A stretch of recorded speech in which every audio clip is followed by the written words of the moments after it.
Jahongir Otajonovni boshqa bir san'atkor 2,3 milliard so'mga uxlatdi. Xonanda Jahongir Otajonovni o'zining aka-ukadek bo'lib ketgan tanishi 2,3 milliard so'mga chuv tushirdi. Qalampir.uz sud hujjati bilan tanishdi.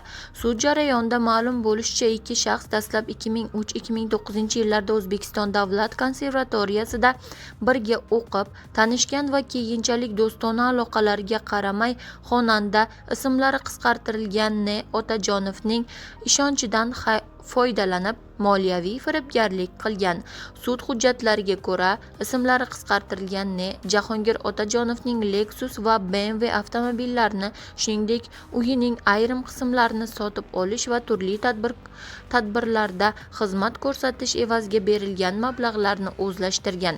Firibgarlik 2017-yilda boshlangan.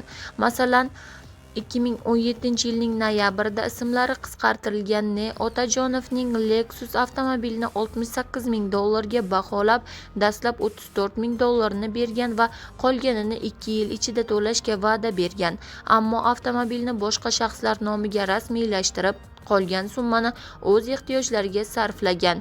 2019-yilning iyul oyida Otajonovni Toshkentdagi to'y marosimiga taklif qilib, xizmat evaziga berilgan $1000 shaxsiy ehtiyojlarga ishlatgan. Shuningdek, Qashqadaryo va boshqa to'y marosimlarida xizmat evaziga berilgan $5000 ham olgan va san'atkorga berishdan bo'yin tovlagan.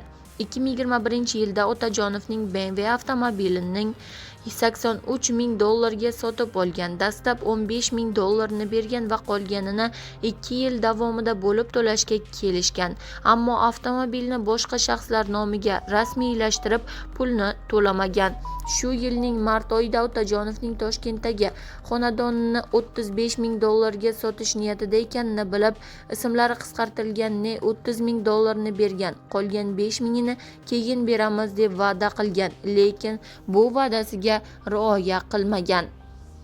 Shuningdek, ismlari qisqartirilgan Otajonovning boshqa xonadonini ham sotib olish bo'yicha firibgarlik qilgan va jami $32,000 ni o'z ehtiyojlariga ishlatgan. Sud jarayonida ismlari qisqartirilgan qilgan ishlaridan pushaymonligini bildirib, imkon berilsa, yetkazilgan moliyaviy zararlarni qoplashga tayyorligini aytgan.